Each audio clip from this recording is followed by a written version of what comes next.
Okay, so in the previous class, we have discussed about a monostable multivibrator and astable multivibrator. Okay, where we have understood that how a non-sinusoidal signal, that is a square wave signal, is going to be generated by using operational amplifier or triple five timer. Okay,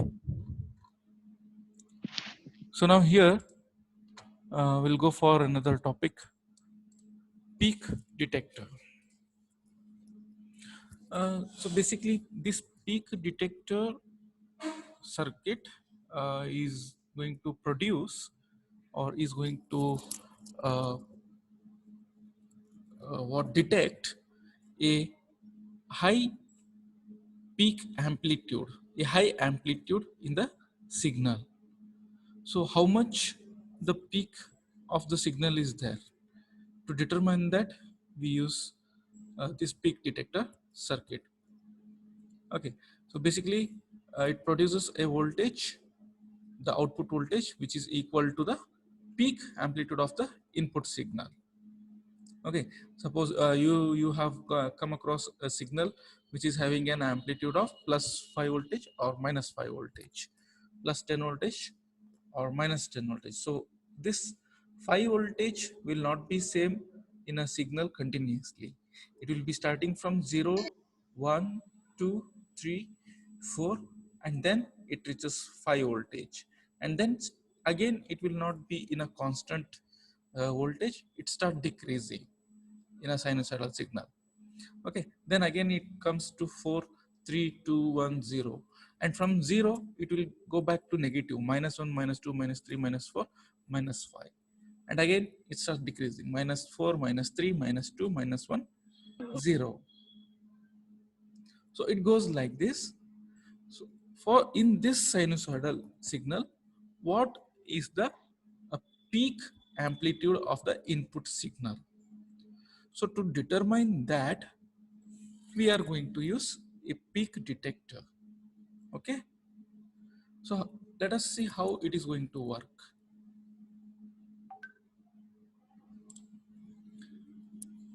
Here it is a simple circuit where the two parts, we are going to divide this in a two parts,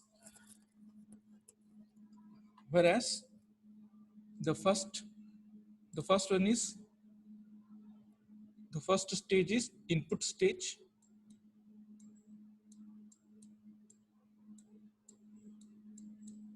This one is having one amplifier and one diode circuit. This is the input stage. This is actually is going to detect a peak value of the input signal, and then this is the buffer. The buffer, that is, it prevents the peak detected value continuously. Okay, now this is a buffer, this is an input signal, and this the mid part is main important, that is it is going to detect what is the peak value. Peak is nothing but the highest value. Okay, the highest value of the input signal. So in a sinusoidal signal like this, if you have a sinusoidal signal input, the highest signal is a peak signal, and this we want to determine how much it is. Okay, so that is going to be done by this capacitor. How it is going to work, we will see it now. So for during the positive half cycle in the input, now what will happen? Suppose this is the input, this is the positive half cycle, correct? Now when a positive half cycle is been applied to this non-inverting terminal, Now what will happen? The diode is in the forward biased. Okay, so if the diode is forward biased, it will allow a current to flow through it. Then what will happen? There is a capacitor connected over here to this diode. So because of this, the capacitor starts charging. It means capacitor starts storing the energy in it. Okay, then the uh, input signal goes to the highest peak and then it starts decreasing. So the whole charge is being carried by the stored by into the capacitor now.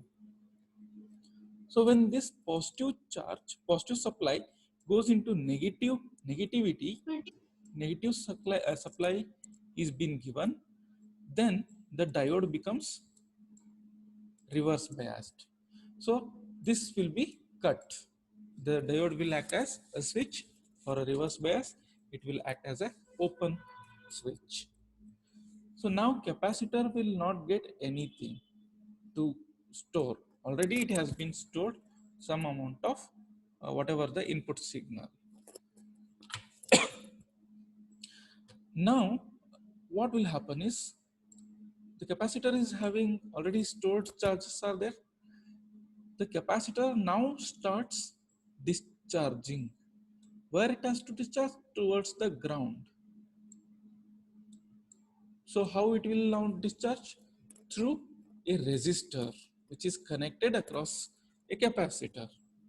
But the value of this resistor is much larger. It is a high resistance. So if it is a high resistance, it will not allow a current to flow through it towards the ground. But what will happen next? This capacitor current will start moving towards the R3 and then a buffer. Buffer is a storing element. Okay, it moves towards a buffer circuit.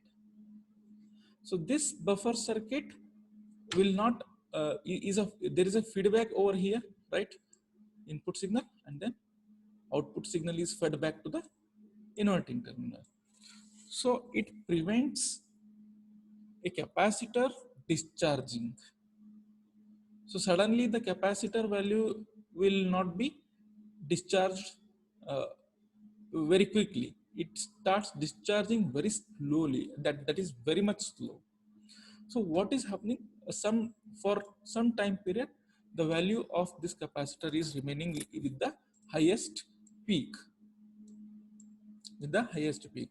So this value has been detected by the capacitor.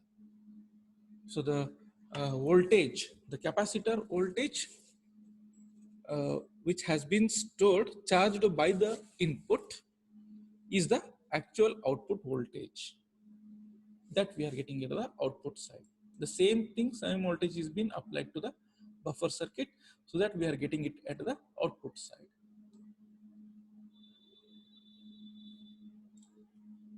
Is that okay? Yes, sir.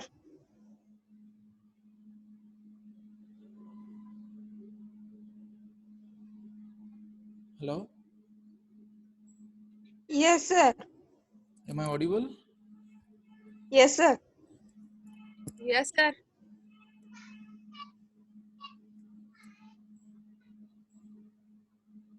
Hello? Am I audible? Yes, sir. Yes, sir.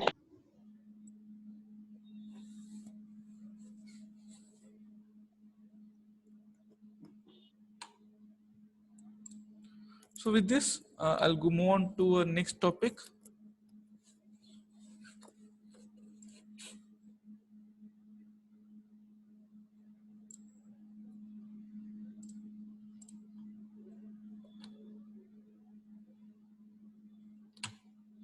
The next one is a relaxation oscillator.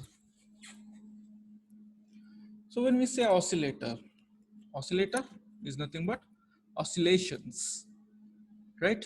A number of cycles, clock cycles, or it may be sinusoidal cycles, The number of cycles are also called as oscillations. Okay, a relaxation oscillator. It means it is going to produce a non-sinusoidal output without having much complexity,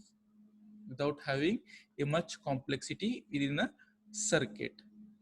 So it is a relaxation oscillator which is going to produce a non-sinusoidal output. Non-sinusoidal, in other way, it may be a triangular wave, it may be a square wave, it may be a different uh, waveform. But basically, because of the configuration, we will get a square waveform, right? Which has been shown in these figures.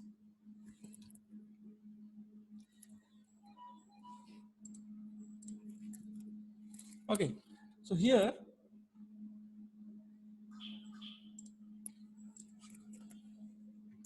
what will how I'm going to get a oscillations, a square wave oscillation without applying any of the input over here. Okay, so in the beginning, let us just assume that suppose this is the point V saturation. That is the last peak value of the signal, the output signal. Suppose V out is now equals to V saturation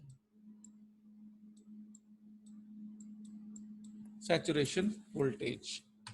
So at this point, a saturation voltage is also present, right? This saturation voltage has been applied to the non-inverting terminal as well as inverting terminal. Non-inverting terminal as well as inverting terminal. Okay, so now what will happen is, when this saturation voltage is being applied at this point, here what we will get, R1 into VCC divided by R1 plus R2. R1 into VCC. Remember, this is the voltage divider network. This is a voltage divider network that we have already seen in our previous classes. Okay, so whatever the voltage is being applied, it is being dividing over here, and what we are getting, R1 into VCC divided by R1 plus R2. So that voltage is being applied to this is non-inverting terminal. Then the same V saturation voltage plus V saturation voltage has been applied to the inverting terminal. Here a capacitor is also present. So because of this capacitor, the capacitor starts charging for this saturation voltage through the R, that is resistance. Okay, so now here this is a peak value, V saturation, right? So when the value of this capacitor, voltage of this capacitor reaches to the same value of the non-inverting terminal. Now what is happening? Saturation voltage is being applied to the capacitor. Saturation voltage has been divided here. Okay. Now capacitor starts charging. It is storing some of the energies. When it is being charged, if the value of this stored voltage in the capacitor and the applied voltage at the non-inverting terminal, if both becomes equal, then the output goes into minus V saturation now. So when it is being reached, the capacitor voltage and the non-inverting terminal voltage, when both are equal now, the output goes in negative. Output now goes into the negative, minus V saturation. Now what will happen? This minus V saturation has been applied to the positive terminal as well as negative terminal. So here what will happen when this minus V saturation has been applied to this divider network, what we will get?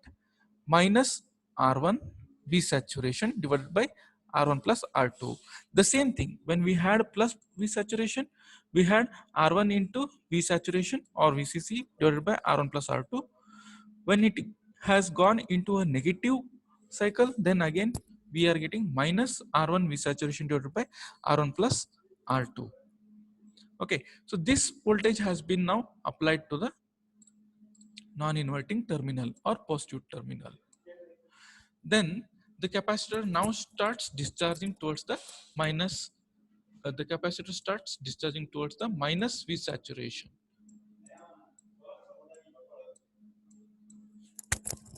Okay, so now what will happen? The voltage goes as the voltage in the capacitor goes to equal of this positive terminal. Then when both are reached same, this minus V saturation now it will become plus V saturation again. Whenever the value of the positive terminal and negative terminal are equal, the sign of the output is now changing.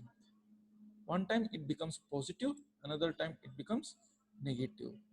So due to this, we will get a positive pulse and negative pulse. A square waveform is going to be generated. This is how during whenever the capacitor starts charging, we will get a plus V saturation, and when it reaches equal to the positive terminal, the capacitor starts discharging and we will get a minus V saturation. So what is the total width of this waveform T, that is from on, plus and minus? What is the total width? That is being divided, that is being decided by the elements of R, C, R1 and R2. How come it is? So it is equal to T is equal to 2 into R into C ln of 1 plus B divided by 1 minus B. That is, one time we will get B is nothing but R1 divided by R1 plus R2.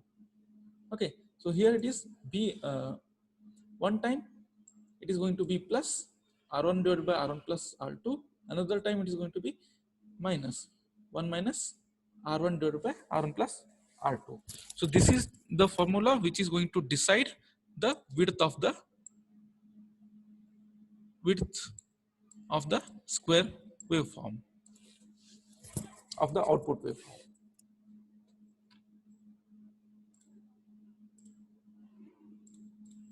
Okay.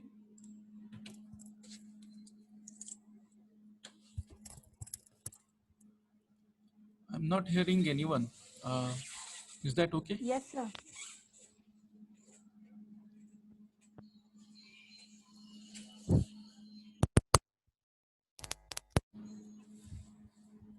Hello.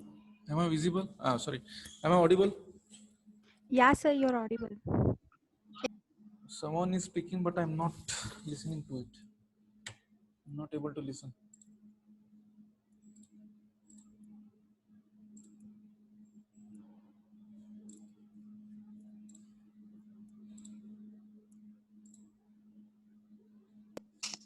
You can reply in a chat. You can message me in the chat.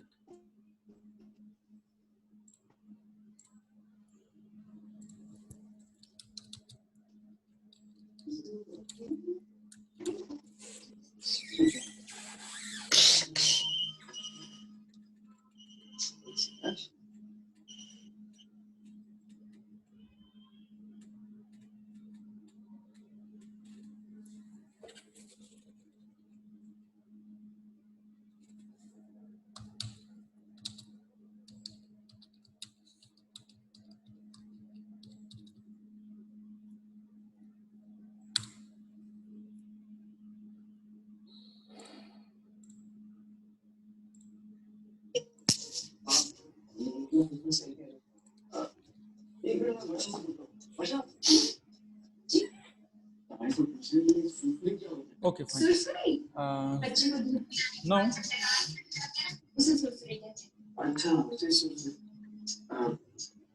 okay, I think I feel this is okay. Two topics we have covered now. Another that we'll have it in the next.